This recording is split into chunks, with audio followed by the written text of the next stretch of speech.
Hi friends, आज हम लोग क्लास 12 का फिजिक्स सब्जेक्ट से अल्टरनेटिंग करंट का चैप्टर से एक क्वेश्चन करेंगे। ठीक है। क्वेश्चन में दिया गया है a sinusoidal voltage of peak value 283। तो पहला वाला दिया गया है क्या, a sinusoidal voltage of peak value कितना दिया गया 283। ठीक है। तो एक हम लोग क्या करेंगे ना, साइनोसॉइडल वोल्टेज लेंगे बी ऑफ टी। ये क्या हो गया ना, टी हो गया। तो इसका पीक वैल्यू मतलब क्या दिया गया है, ये वाला वैल्यू जो सबसे ज़्यादा है। ये पीक वैल्यू कितना दिया गया है ना, 283 वोल्ट दिया गया है। ठीक है, 283 volt and frequency 50 hertz. Frequency बोला गया है 50 हर्ट्ज। फ्रीक्वेंसी 50 हर्ट्ज का मतलब 50 साइकिल्स पर सेकेंड। मतलब एक सेकेंड में ये जो टाइम का एक्स एक्सिस में जो टाइम का एक्सिस है, उसका एक सेकेंड के अंदर, उसका जब एक सेकेंड कंप्लीट होगा, एक सेकेंड के अंदर ये जो है, ये क्या है, एक साइकिल है। ये टोटल क्या है, इधर से लेके इधर तक एक क्या है, एक साइकिल है। ठीक है। वैसे ही 50 फ्रीक्वेंसी दिया गया है 50 हर्ट्ज, मतलब 50 साइकिल्स पर सेकेंड। एक सेकेंड के अंदर ऐसा वाला 50टा साइकिल कवर होगा। ठीक है, 50टा साइकिल पास हो जाएगा। ठीक है। तो सोर्स कैसा वाला है, जिसका कि हमारा पीक वैल्यू दिया गया है 283 वोल्ट और उसका फ्रीक्वेंसी दिया गया है 50 हर्ट्ज। मतलब वो एक सेकेंड में 50टा ऐसा वाला साइकिल क्या कर लेगा, कंप्लीट कर लेगा। ठीक है, इतने तक समझ में आया। Is applied to a series LCR circuit. तो ये वाला एक सप्लाई क्या कर रहा है, अप्लाई किस में कर रहे हैं ना, RLC सीरीज RLC सर्किट में अप्लाई कर रहे हैं। मतलब एक सीरीज सर्किट ड्रॉ करते हैं, RL इंडक्टर और C मतलब कैपेसिटर। उसमें हम लोग क्या कर रहे हैं ना, एक साइनोसॉइडल वोल्टेज सोर्स क्या कर रहे हैं ना, अप्लाई कर रहे हैं। ठीक है। तो ये वाला साइनोसॉइडल वोल्टेज सोर्स है, इसीलिए मैंने ये वाला साइन दिया। V उसका वोल्टेज है और 0 डिग्री मतलब उसका हम लोग फेज रेफरेंस मतलब एक्स एक्सिस में हम लोग V ले रहे हैं। ठीक है। तो इसका फेज कितना है, 0 है। ठीक है। देन इसका R, ये रेजिस्टेंस के लिए R लिखा। और इंडक्टर का क्या है, L है। इंडक्टर का क्या है, L है। इसका इम्पीडेंस अगर हम लोग लिखेंगे तो कैसे लिखेंगे, JXL। ठीक है। इसका अगर हम लोग एक एक्सिस में अगर रिप्रेजेंट करेंगे, ये क्या होगा, इमेजिनरी एक्सिस में रिप्रेजेंट होता है JXL। और ये क्या है, कैपेसिटर। इसका अगर इम्पीडेंस हम लोग लिखेंगे, ये नीचे में होता है, तो इसीलिए -JXC। अभी मैं फेजर डायग्राम ड्रॉ करके आपको दिखाऊंगी। ठीक है। मतलब अगर ऐसे है तो मतलब एक्स एक्सिस में, क्योंकि R उसका कोई भी वो क्या होता है, इन द सेम फेज होता है, तो इसीलिए R कौन सा होगा, सेम फेज में रहेगा। ठीक है। एक्सेल क्या होगा, ऊपर में जाएगा। किसका वैल्यू, L का वैल्यू कितना है, ज़्यादा है किससे, कैपेसिटर से, क्योंकि ये मिली हेनरी है, ये माइक्रो फैराडे है, तो ये बहुत ही कम है कैपेसिटर। तो इंडक्टर ये वाला हो गया, ये वाला क्या हो गया ना, इंडक्टर हो गया। तो इसका इंडक्टर का इम्पीडेंस क्या लिख रही हूँ, XL लिख रही हूँ, और कैपेसिटर का लिख रही हूँ XC। ठीक है। क्योंकि ये नीचे आ रहा है, इमेजिनरी एक्सिस के नीचे आ रहा है, इसलिए मैंने लिखा -JXC। तो अगर इसका इम्पीडेंस अगर निकालेंगे तो ये क्या होगा, एक्स एक्सिस का टोटल अगर हम लोग रिजल्टेंट निकालेंगे तो ये ऊपर आएगा तो माइनस हो जाएगा, ऊपर से माइनस हो जाएगा तो इतने तक आएगा। और ये वाला क्या हो जाएगा ना, रिजल्टेंट इम्पीडेंस। ये क्या हो जाएगा ना, रिजल्टेंट इम्पीडेंस। और ये जो इम्पीडेंस क्या हो रहा है, कितने फैक्टर में हो रहा है, कितने फेज में हो रहा है, 5 में हो रहा है। ठीक है। तो ये वाला है रिएक्टेंस, रिजल्टेंट रिएक्टेंस। मतलब एक्सेल इंडक्टर और कैपेसिटर का नेट वैल्यू जो होता है, क्या होता है, एक्सेल माइनस, ये ऊपर चला जाएगा, ये नेगेटिव है, ऊपर चला जाएगा तो एक्सेल से माइनस हो जाएगा। तो ये नेट रिएक्टेंस कितना हो जाएगा ना, XL माइनस XC। ठीक है, इतने तक समझ में आया। तो ये वाला दिया गया है, सीरीज RLC सर्किट में दिया गया है, R का वैल्यू दिया गया है। तो हम लोग इधर लिखेंगे क्या क्या गिवन है। ठीक है, गिवन क्या क्या है, E ई नॉट, जो कि ये जो मैक्सिमम फेज है, मैक्सिमम जो पिक वैल्यू है कितना दिया गया है ना 283 वोल्ट, ठीक है। देन फ्रीक्वेंसी दिया गया है 50 हर्ट्ज, ठीक है। और क्या दिया गया है, आर दिया गया है 3 ओम, आर कितना दिया गया है ना 3 ओम दिया गया है, ठीक है। आर 3 ओम दिया गया है। देन एल दिया गया है, इंडक्टर दिया गया है कितना 25.48 मिली हेनरी। उसको अगर हम लोग सिर्फ हेनरी में लिखेंगे तो कैसे हो जाएगा, मिली का मतलब क्या है 10 to the power -3, 10 to the power -3 henry, ठीक है। देन कैपेसिटर का वैल्यू दिया गया है 796 माइक्रो फाराडे। माइक्रो का मतलब क्या होता है ना 10 to the power -6, 10 to the power -6 faraday, ठीक है। माइक्रो फाराडे हटा दिया, फाराडे सिर्फ लिख लिया, ठीक है। अभी हमें क्या करना है ना, क्या पूछा गया है, हमें पूछा गया है फाइंड द इम्पीडेंस हमें निकालना है। इम्पीडेंस कौन सा वाला है, ये वाला हमें निकालना है, ठीक है। ये वाला कैसे निकलेगा, पाइथागोरस थ्योरम अप्लाई करेंगे तो r² प्लस x² का रूट ओवर, जेड कैसे निकलेगा फेजर डायग्राम से r² प्लस x² का रूट ओवर, बट ये x निकलेगा, x की जगह पे हम लोग क्या लिखेंगे ना r² प्लस x की जगह पे क्या लिखेंगे xl माइनस xc का होल स्क्वायर का रूट ओवर, ठीक है। यही लिखेंगे ना r² plus xl plus minus xc का होल स्क्वायर का रूट ओवर। तो ये xl निकालना है, अभी xc निकालना है। और xl xc कैसे निकालते हैं, इंडक्टिव रिएक्टेंस, ये इंडक्टिव रिएक्टेंस है, ये कैपेसिटिव रिएक्टेंस है। तो inductive reactance XL, inductive reactance is equal to कितना होता है ना omega L, rotational frequency into inductance. Rotational frequency कितना होता है, हमारा क्या दिया गया है, फ्रीक्वेंसी दिया गया है, रोटेशनल फ्रीक्वेंसी, ये रोटेशनल फ्रीक्वेंसी और फ्रीक्वेंसी के बीच में रिलेशन क्या है, omega equal to 2πf। Omega equal to कितना है 2πf, तो ओमेगा की जगह पे लिख लेंगे 2πf इंटू एल। तो ये 2π का वैल्यू कितना होता है ना 3.14 इंटू एफ का वैल्यू है 50 इंटू एल का वैल्यू है 25.48 इंटू 10 टू द पावर -3। इसको अगर हम लोग कैलकुलेट करेंगे ये कितना आएगा ना 8 ओम आएगा। रिएक्टेंस जो रिएक्टेंस हो गया उसका यूनिट क्या है ना ओम है, ठीक है, इंडक्टिव रिएक्टेंस, ठीक है। पर इंडक्टर का क्या है हेनरी है, इंडक्टर का यूनिट है हेनरी। पर रिएक्टेंस अगर हम लोग निकालेंगे, क्योंकि इसको हम लोग अगर सेम यूनिट में अगर कन्वर्ट करेंगे तभी हम लोग कैलकुलेट कर पाएंगे, डायरेक्ट हम लोग इंडक्टर का वैल्यू नहीं डाल पाएंगे क्योंकि इसका यूनिट अलग है, मिली हेनरी में है, इसको सबको ओम में कन्वर्ट करना है, इसीलिए हमें इंडक्टिव रिएक्टेंस निकालना था। इंडक्टिव रिएक्टेंस जो कि आया कितना 8 ओम, उसको कैसे निकालते हैं, XL equal to omega L is equal to 2πfl, तो वैसे निकालते हैं, ठीक है। वैसे ही हम लोग अभी क्या करेंगे ना कैपेसिटिव रिएक्टेंस निकालेंगे, ठीक है। Capacitive reactance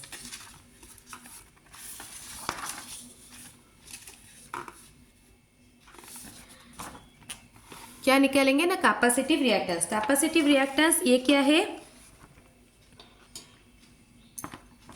capacitive reactance XC क्या होगा 1/ωc, 1/ωc। मैंने इधर लिखा था क्या -jωc लिखा था ना, तो ये देखो कैसे आया, जैसे कि हम लोग ये क्या बोले ना इसका नीचे में आया था, नीचे में आया था, तो इसीलिए ये ऊपर अगर जाएगा तो कितना हो जाएगा ना -jXc, ठीक है। XC का वैल्यू कितना है 1/ωc और ओमेगा 1/ओमेगा अभी मैंने बोला ये क्या है रोटेशनल फ्रीक्वेंसी, इसको नॉर्मल फ्रीक्वेंसी में लिखेंगे तो 2πf, ठीक है c। तो 1/2π का वैल्यू है कितना 3.14 इंटू एफ का वैल्यू है 50 इंटू सी का वैल्यू है 796 माइक्रोफाराडे था, तो 10 टू द पावर -6, ठीक है। अगर इसको कैलकुलेशन करेंगे इसका वैल्यू आएगा क्या 4 ओम। अभी हमें XL मिल गया, XC मिल गया, तो हमें क्या मिल जाएगा अभी X मिल जाएगा, ठीक है। हम लोग ये वाला फॉर्मूला डायरेक्ट डाल सकते हैं या फिर ऐसे अगर देखेंगे तो ऐसे भी डाल सकते हैं। तो हम लोग क्या लिखेंगे Z is equal to root over of R² plus X L minus X C का होल स्क्वायर। आर का वैल्यू हमारा कितना था, आर का वैल्यू था 3 का स्क्वायर प्लस एक्स एल हमारा निकला था 8 माइनस 4 एक्स सी 4 का होल स्क्वायर का रूट ओवर। अगर इसको अगर हम लोग सॉल्व करेंगे तो कितना हो गया ना 5 ओम।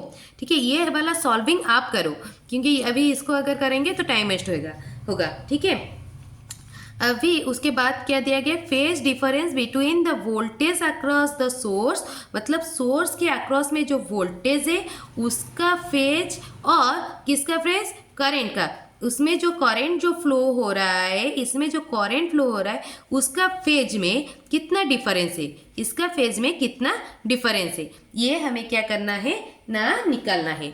ठीक है, तो इसके लिए हमें क्या करना पड़ेगा, हमें पता चलना चाहिए कि वोल्टेज कहाँ पे है, फेजर डायग्राम में वोल्टेज कहाँ पे है, करंट कहाँ पे है, उसके बाद हम लोग फेजर डिफरेंस निकाल सकते हैं। अभी हम लोग क्या किए ना, इधर देखिए, इधर हम लोग क्या किए ना, इम्पीडेंस का फेजर डायग्राम ड्रॉ किए थे। और करंट हमेशा क्या होता है ना, रेजिस्टर के साथ सेम फेज में होता है, तो करंट का फेज कौन सा वाला होगा, ये वाला फेज होगा करंट का फेज। ठीक है, ये वाला फेज, ये वाला क्या होगा, करंट का फेज है। और वोल्टेज क्या है, V इंटू टोटल, ये टोटल इम्पीडेंस, वोल्टेज क्या होगा V into total impedance I into total impedance I into Z होगा। ठीक है, I इंटू जेड, तो वोल्टेज कहाँ पे रहेगा, यहाँ पे रहेगा। ठीक है, वोल्टेज जेड के अक्रॉस में रहेगा, जेड के साथ सेम फेज में रहेगा, और करंट हमेशा क्या होता है, आर के साथ सेम फेज में रहता है। ठीक है, तो इनका फेजर डिफरेंस पूछा गया है, find the phasor difference between the voltage across the source. Voltage across the source कितना है, V equal to I Z across the source, source के अक्रॉस में कौन सा वाला लोड दिया गया है, ये टोटल इम्पीडेंस इसका क्या है, जेड है। ये टोटल इम्पीडेंस जो निकाला हम लोगों ने, क्या निकाला, जेड निकाला। इसके अक्रॉस में वोल्टेज क्या है, I इंटू जेड, तो I इंटू जेड जो है ये क्या हो गया ना, वोल्टेज हो गया। और करंट क्या होता है, हमेशा रेजिस्टर के साथ सेम फेज में रहता है, तो इनके बीच में जो फेजर डिफरेंस है वो क्या है, फाई है।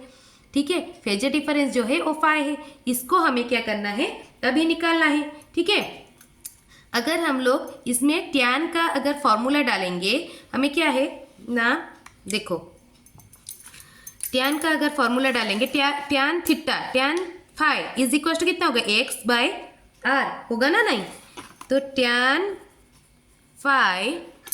फाई इज इक्वल टू कितना होगा, मैंने बोला एक्स बाय आर, एक्स के जगह पे हम लोग क्या लिख सकते हैं ना, X L minus X C divided by R. तो फाई इधर रहेगा तो टैन इधर आ जाएगा, तो क्या हो जाएगा ना, tan inverse X L minus X C by R. ठीक है, ऐसे हम लोग क्या कर सकते हैं, फेजर डिफरेंस निकाल सकते हैं।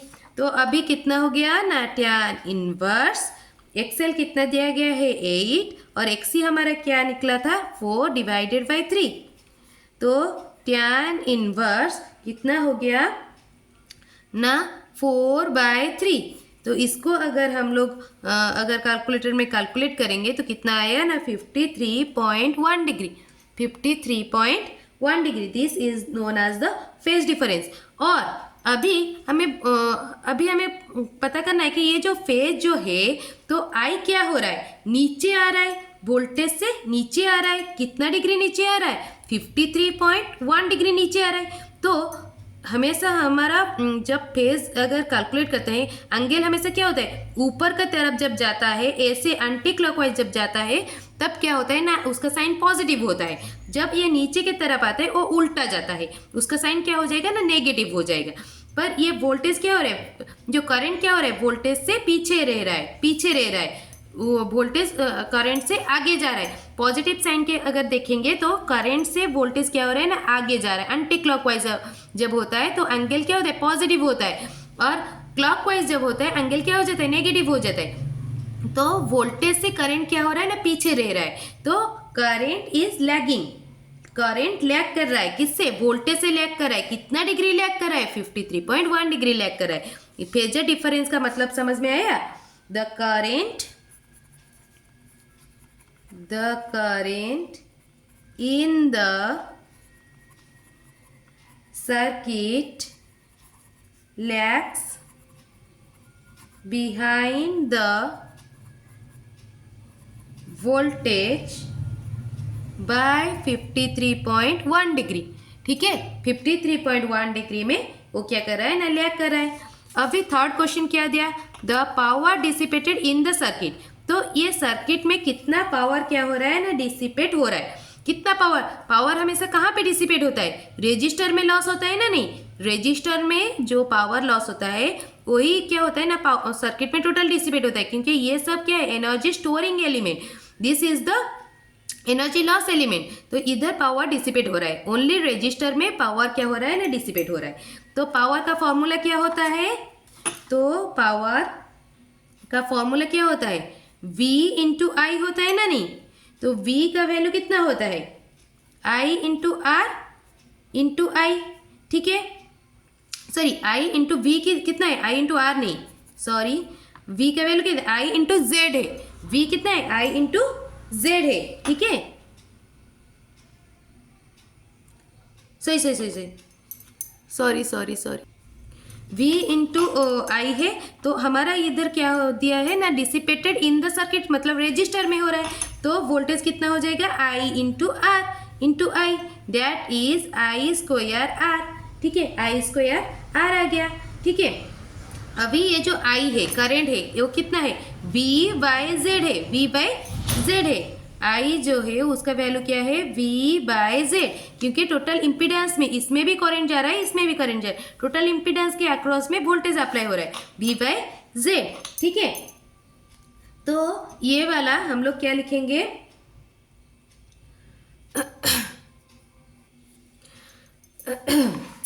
तो average power,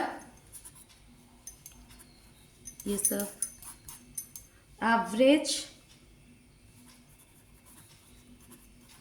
power P equals to V R M S I R M S cos phi. V R M S, उसका आर एम एस वैल्यू लेना है, V R M S I R M S cos phi. तो हमारा क्या पूछा गया है, power dissipated in the circuit, तो ये क्या हो जाएगा ना, आई आर एम एस का square into R, I R M S का स्क्वायर इंटू आर। ठीक है, अभी हम लोग क्या लिखेंगे ना, I R M S, I R M S, I R M S कितना होता है, I R M S is equal to कितना होगा, V R M S divided by Z.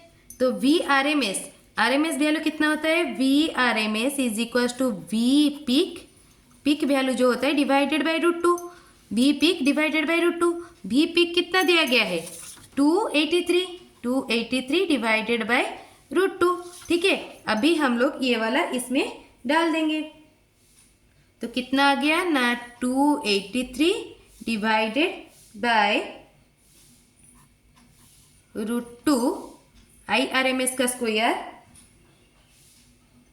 Divided by √2 whole square into क्या हो जाएगा ना, are हो जाएगा। आर कितना दिया गया है, 3। ठीक है, आर दिया गया है 3।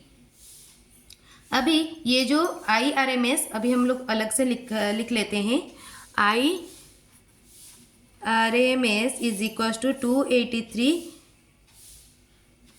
Divided by √2 V into Z ना, Z, V by Z, Z कितना था, √2 इंटू 5, जेड कितना था, 5 निकला था, तो 5 इज इक्वल टू 283, √2 का वैल्यू कितना होता है ना, 1.414 इंटू 5, इसको अगर कैलकुलेट करेंगे ये कितना आ जाएगा ना, 40। तो इसमें अगर हम लोग डालेंगे तो P का वैल्यू 40 का स्क्वायर इंटू 3, 40 का स्क्वायर इंटू 3, दैट इज 4800 वाट। ठीक है, 4800 वाट। तो power dissipated in the register कितना हो रहा है ना, 48,000 वाट। तो पावर डिसिपेटेड, जब एवरेज पावर हम लोग निकालते हैं हमेशा क्या निकालते हैं ना, V R M S into I R M S cos phi. तो वी आर एम एस की जगह पे अगर हम लोग आई आर एम एस लिख लेंगे तो क्या हो जाएगा, I R M S into R, I R M S into R into I R M S cos phi. This is the VP equals to VRMS IRMS cos phi. This is the delivering power by the source. This is the, एक बार लिख लेती हूँ,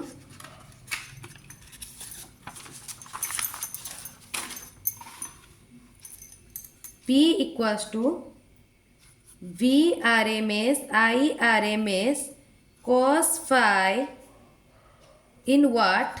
This is the क्या, delivering power